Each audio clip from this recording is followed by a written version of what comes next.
الحمد لله والثناء لله والصلاة والسلام على رسول الله وعلى آله وأصحابه ومن والاه أما بعد وسورة آل عمران تفسير كذا إنه كل حجرني آيات بقول لباتني السديد أيين كبل علينا قال الله تعالى إلهي بأوحر ليس لك هذه وحبك ومسجنان النبي محمد ومن الأمر ثلاثة شيء ثلاثة وحبك ماله إلهي بقى ثلاثة إسكاله أو يتوب عليهم وكتب قبل من كان قال هذا أو يعذبهم أمو عقاب فإنهم ظالمون هو الظلم السمية ويكون العقابية ولله ما في السماوات وما في الأرض إلهي كلي وحو الله هاي سموين كي يدلك وحكو السجناء وأبوري يغفر لمن يشاء ويعذب من يشاء عدوا دون الدم بيقول فعدوا دون نوع عذابه والله غفور رحيم إلهي بدم بيقول عفوا حريست يا أيها الذين آمنوا ضدك إلهي رميه ولا تأكلوا الربا باش الربا ذا الله إله عننا أضعافا مضاعفة يضع اللابا أو لسيل لابلابي واتقوا الله إلهي كعب صدق لعلكم تفلحون سيئا الليبانتان واتقوا النار نار نكفي تشجنادا وكبقضا التي أعدت للكافرين نار تاسو قال هذا الله دياري واضيعوا الله والرسول إلهي الرسول كي سنك تلقات لعلكم تفلحون سيئا الليبانتان لعلكم ترحمون سلا إذن كنا حريصته وصارعوا أدقدق إلى مغفرة من ربكم تنبداف إلهي إن حقي سكاي مريا وجنة جننا أدقدق عرضها السماوات والأرض بلار كيد ولاقي عركة يدولك وعدت للمتقين ذاتك إلهي كعب سديبا لو دياري الذين كويبا لو دياري ينفقون بحين يحوله ذا في السراء والضراء في السراء وقت جاي فرح سيهين أي بحين توفضوا الضعي هي والضراء وقت جديب كتيرا أما بحين تكو عضكت والكاظمين الغيظ كو عرض قرية اسكو حجية والعافين عن الناس يكو ضدك اسكر عافية اسك سامحة والله يحب المحسنين إلهي نوتش عليا سما فلياش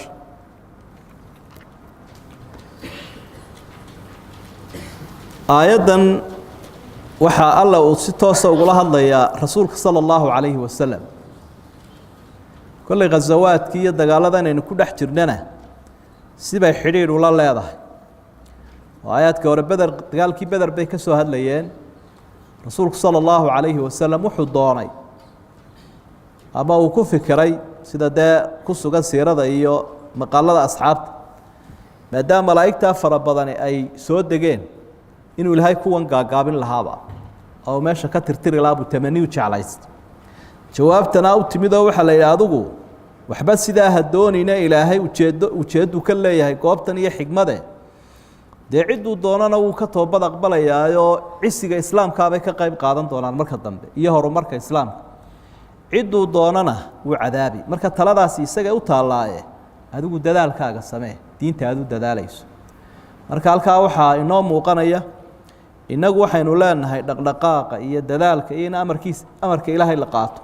laakiin natiijooyinka ka soo baxaya midhaha soo go'aya Ilaahay baa gacanta ku haya subhanahu wa ta'ala cidii hanuunaysa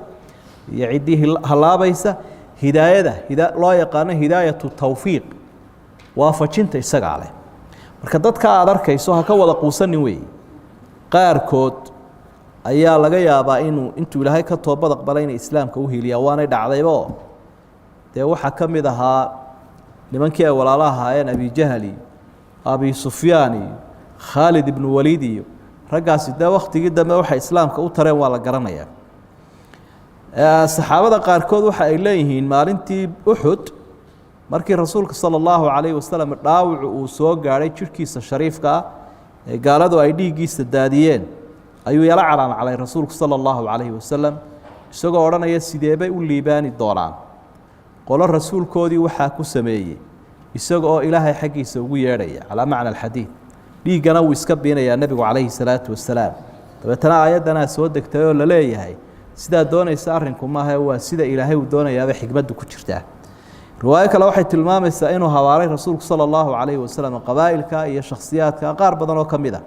isagoo qaar koor cayimay kaasay aayadani soo degtay الأمور بيد الله تعالى يقلبها كيف يشاء سيدو دون يا أبو إلهي أرمها ودقايا إساقا كقوانو حكمدو كالليه ليس لك من الأمر شيء أو يتوب عليهم أو يعذبهم أرين كل بدا مدن بنقنيا dadka aad arkaysa maanta isa soo raacay dagaalkaaga isu soo raacay qaar buu ka toobad aqbalaya oo hagaagi doono horumarkaaga ka qayb noqon doona qaarna uu halaagi ka uu halaagana dulmigiisu ku halaagaya ilaahay kuma xad gudbaya subhanahu wa ta'ala وتاسم بآيات دنبنا حرير لسيلة هذا إلهي وسيات كيايو تي إلهي أضمها إنه سيدا النتيجة ده ذكره هروسي وجا وهي عالم كردم بوسكله هي يغفر لمن يشاء ويعذب من يشاء والله غفور رحيم آيات مرك يدو كهذا ليس الربا آيات الربا كور رميسة ما حين قرنيسة مناسبة أي لا هذا هاي آياتها أنا نكون نحجرنا الدجال كور رمي الدجال بالجور رمي بتنا آيات كور رميسة لقالها قالوا على الربا لقى صار أي الهاي الكانوا كانوا ولماذا قاركود وحي لين ضروري ما هاي نفهمه munaasabada aayaduhu marna waxay noqon karaan qaar isku dhan u jeedo oo de isku xiran marna waxay noqon karaan qaar iyagoo isku xiga laba mowduuc ka waramaya لأن الترتيب في النزول غير الترتيب في المصحف ومرka la eego aayaduhu sida isugu xigxigaan kitaabka quraanka ma aha sidii ay u soo dageen iyagoo waqtigay soo dageen oo aad u kala durugsan yahay baa laga yaabaa inay isku xigaan marka aayadani waxay ka waramaysaa baasha loo yaqaan ribada laakiin dhinac kale kolka laga eego wuxuu waxyigu ina barayaa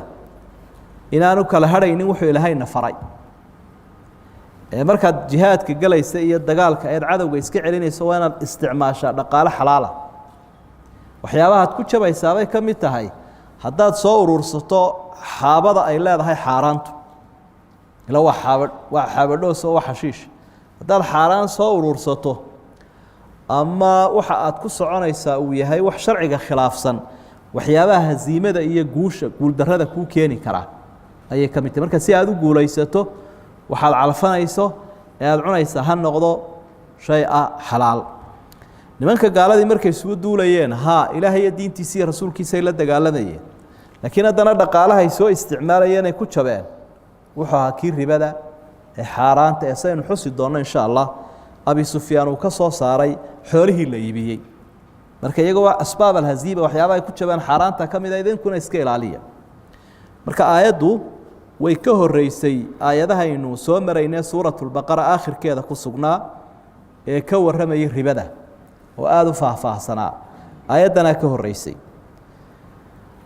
marka waxay ka warantay aayadu ilaahay halkan dadka ugu diiday ribada in aan la cunin guud ahaanba waliba marka ay tahay mid laaban oo si laba laaban ma la oranayo waa qeyd iyo shardi waxay aayadu ka waramayso oo sida dadka qaar kood yiraahdaan waxa ribada la diiday markay badantay markay yar tahayna waa sahal waa la qaadan karaa taa laga ma fahmayo laakiin sababta loo tilmaamay adcaafan mudaacafa waxa weey ilaahay oo dadka dib ugu celinaya xaaladii hore ahayd jaahiliyadu ay ku sugnaayeen iyo xumaantay lahayd waxa aad u xiriir la leedahay sabab nuzuulka oo sidan ahaa daraadeed ayaa shardigan iyo qeydkan loo raaciyay mafhuum laga qaadanaya ma jiro macnaheedu ma aha marka yartay waa xalaal nimanka jaahiliyadu waxay sameyn jireen marka had iyo jeer qof kale xoolo amaahiyo dulsaar buu saaraya sida imikaba baananku ay yihiin baananka ribowiga adduunyada imika sida yihiin qofka waxa la saari jiray qadar muayyan ah boqolkiiba inta ayaa la saaraya marka waqtigii loo qabtay uu dhamaado waa inuu soo celiyo amaahdii iyo dulsaarkii haddii uu soo celin waayana su-aasha furani waxa weeye ataqdi am turbi miyaad iska bixin doontaa mise waad kordhin marka ama waa inuu bixiyo ama waa inuu kordhiyaa dulsaarkii dursalka la kordhinaya mar buu gaari karaa heerkan quraanku sheegay mar waa adcaafan waa wixii laaban marna mudaacafa waa kiyo si laabmay marka hadii 10 jeer oo qofkii kororsado muddadii isagu bay ku sii kordhaysaa sidaynu hadaba aragnaba marka waa xumaanta ay leedahay iyo aayado xiriir la leh wixii ay sameyn jireen oo ilaahay dadka u diiday واتقوا الله لعلكم تفلحون ليبان تأيي الله كعبسي وحي كحرين قفك الربا دي حران تيدين وسكدايو الله كعبسي ما جرى هدو قفك الربا عنايو سيدو إلهي وعبسنا يا إلهي بابيد الدقال قف هداد ربا عنايس مركا قفك الربا عنايا إلهي كما عبسنا قولنا ما قال أيان تدكاس قولنا قال يقول هرمر مدنا ما جرى واتقوا النار التي أعدت للكافرين وهن شباب ذاك باكو جرت ومضى هذه يشر حلاشدين الربا ده inay ku gaaloobayaan ba aayada laga fahmaya mar haday xalaashadeen iyo in masiirkoodii iyo gabagabadooda naariya dadka ribada cunaa ilaahay rasuulkaba way caasiyeen wadiicu allaha war rasuula la'allakum turhamuun inta noo dhamaan nataa'ij ku sii xidhan aayado laga fahmayo naar baad galaysaa ilaahay rasuulkooda caasiday naxariisi ma jirto guulay ma jirto waxa soo dhanna waynu arkaynaa waxa lagu liibaanayaa hadaba ilaahay uu faraya subhanahu wa ta'ala adoomaha waxaasina waxa weeyaan in loo degdego amalka aad ku mutaysanaysa dambi dhaafka aad ku helayso wasaari'u ila maghfiratin min rabbikum wa jannatin 'arduha as-samawati wal ardu u'iddat lil muttaqin aakhira iyo amalka lagu kasbanayo jannada lagu helayo quraanku waxa uu ka waramaa saari'u ya saabiqu wa fi dhalika falyatanafasul mutanafisun tartan bay u baahantay in loo tartamo loo kala dheereeyo ayay u baahantay arrimaha adduunyada saa ilaahay uma soo dhiga subhanahu wa ta'ala waa arin jibiliya ama iskagaba abuuran bani aadamka sidiisaba inuu ugu tartamo adduunyada laakiin arrimaha aakhiro oo guushiisa weyn ay ku jirto ayaa ibliisku iyo ehelkiisu ay ka hortaagan dadku inay u tartamaan taasoo markaa quraanku aad iyo aad dadka ugu dhiriya si kale hadii loo dhigo waa mamduux ama wax amaanan weey dadku inay ku tartamaan amalka aakhiro iyo wixii dambi dhaaf ku keenayeen naxariis laakiin waa madmuum ama waa laga fiican yahay wixii arrimaha adduunyada ah qofku inaanu cid ku horumarin in uu ku adkaado waa qaacidada halka kala soo baxeen culimadu markay leeyihiin al-iitharu fi al-qurab makruh wa fi ghayrihi mamduh wixii qurba ah ilaahay loogu dhawaanayo tala safka hore maxaan ku dhahdaa cilmiga barashadiisi sidoo kale weysada biyaha aad ku dahaaro qaadayso waa tusaalayaalun inaad qof kala tiraado adigu iska qaado wixii ilaahay loogu tartamayay waa laga fiican yahay laakiin adigu waa inaad u horeysaa allahumma illa culimada qaarkood waxay ka soo reebaan hadii baabul ikraam ay tahay oo qofku cid kale oo ka weyn ama waalidu ama muallim oo ku maamuusay la baasabayna waxay ka daliishadaan rasuulku sallallahu alayhi wasallam wuxuu yimi iyadoo Abu Bakar uu dadka tukinayo marka waxaan u faray inuu dadka tukiyo halka ku eegaado safkii hore Abu Bakar uu ka soo baxay oo nabiga bedelay taasina waxay karaamay inuu nabiga weyneynayo taa wixii aan ahayn wax alla wixii ilaahay loogu dhawaanayo qofku ciiskagama horeysiinaye isaga ayaa u horeynay xataa ducada ducaynaysa adaa iska bilaabaya marka aad eegto hadiga iyo dhaqanka uu quraanka iyo xadiisku ina barayaan tartan baanay mudantii in loo kala dheereeyo jannadan isagoo ilaahay inoo amaanaya cishqina inoogu abuuraya wuxuu tilmaamay ballaarkeedu inuu weyn yahay cirkiga dhulka leegi cid waliba aanay galaynin dadka ilaahay ka cabsaday laandheeraha ayaa eehoruha gali doona tilmaamahooduna way dambeeyaan marka dadku mata ay wada galayaan un ballaarkeedu ciriyo dhul u leegi mise qof waliba waa ta u leeyahay labada qowlba way jiraan culimada qaarkood baa waxa la qof waliba intuu helayo ayaa cirkiga dhulka leeg taqwada la iskama sheegto laakiin taqwada waxba lagu helaa qowl iyo ficil iyo dadaal baa lagu helaa dadka ku adag oo naftooda ku adag oo shaydaanku kala dagaalamayo bal eeg dadka muttaqiinta muwaasafaadkooda iyo tilmaamahooda waxa ilaahay inoogu sheegay si aynu dhaqankan u yeelano aayaduhu iyagoo akhlaaqiyaadkii iyo aadaabtii iyo usuushii cibaadada ka waramaya haddana ilaahay wuxuu dhaxdhigay aayadihii jihaadka kana horeeyay kana dambeeyay waxyaabaha lagu guulaysan karaa bay ka mid tahay ee colka muslimiintu uu ku guulaysan kara cisina uu ku heli karo akhlaaqiyaadkan wanaagsan iyo aadaabtan lagula noolaanayo ilaahay iyo adoomaha subxaanahu wa tacaala ilaahay aad kula dhaqmaysa adoomaha kula dhaqmayso aladiina kuwii weeye markaas dadka ilaahay ka cabsada yunfiquuna fi saraa'i wad-daraa